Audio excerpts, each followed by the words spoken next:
Si la rocaille peuple abondamment les jardins de Marseille, il faut en trouver son origine en Italie, tant dans son histoire que dans sa facture.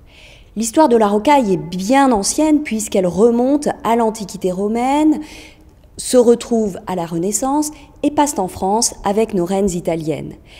Elle connaît un nouveau souffle au XIXe siècle grâce à l'arrivée du ciment, cette pierre liquide qui va permettre la réalisation d'architecture imaginaire, faux arbres, faux rochers, des sortes de châteaux de sable figés et durables réalisés dans nos jardins par des artisans italiens. La profession est largement détenue par des maçons italiens. Elle n'est pas organisée en corporation. Ils sont indépendants et reçoivent le double du salaire d'un maçon. La journée de travail est fixée à 6 francs pour les cimentiers, 3,50 francs pour les gâcheurs. On a retrouvé le nom de David Gagliardone sur des listes électorales de Marseille parce qu'il a été naturalisé.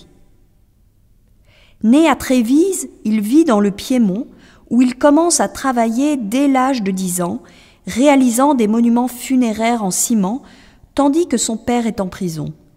Son père libéré, la famille fuit l'Italie et s'installe à Marseille. 4 garçons Gagliardone vont œuvrer dans la rocaille. Ces rocailles vont entremêler les rêves d'artisans nourris de culture populaire et de beaux-arts à ceux d'une nouvelle bourgeoisie à la fois romantique et ouverte aux conquêtes coloniales et industrielles. Il y a un désir de donner libre cours à des formes baroques, de réaliser le tour du monde ou de remonter le temps, rien qu'en traversant son jardin.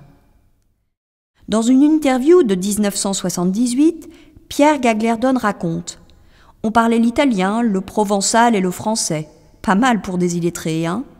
Et puis on n'avait pas fait les beaux-arts, mais il y en avait dans la tête. » Un art qui se fonde à merveille à la végétation, en créant la surprise à moindre frais, les cimentiers manipulaient hardiment la truelle et savaient parfaitement réaliser l'écorce de n'importe quel bois, en y glissant un faux nid de guêpe figé à jamais dans le ciment.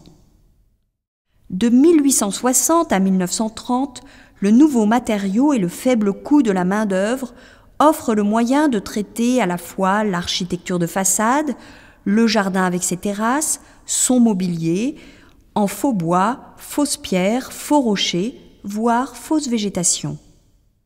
Le propriétaire faisait appel au rocailleur pour orner son jardin de ces mises en scène imaginaires, d'une ruine évocatrice de grandeur ou d'une cabane évoquant la retraite de Robinson Crusoe.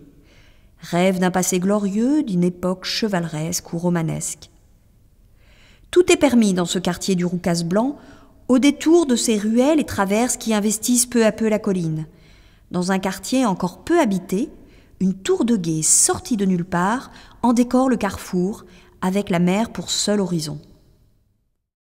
L'architecte des monuments historiques écrira en 1965 à André Malraux que ces rocailles de pavillons de banlieue sont du plus mauvais goût.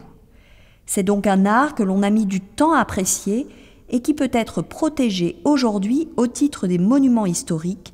C'est le cas de la Villa Costa, nichée dans un vallon du Roucas blanc. La fenêtre est un thème cher aux rocailleurs. Elle égaye un mur aveugle et austère, suscite l'intérêt, pique la curiosité du passant. Comme l'écrit Bachelard, dans la fausse fenêtre, il y a la place pour l'imagination. Il y a toujours plus de choses dans un coffre fermé que dans un coffre ouvert. Pourtant, en y regardant de plus près, certains détails prêtent à sourire. Les ferrures médiévales paraissent sortir d'un dessin d'enfant aux envies de château fort.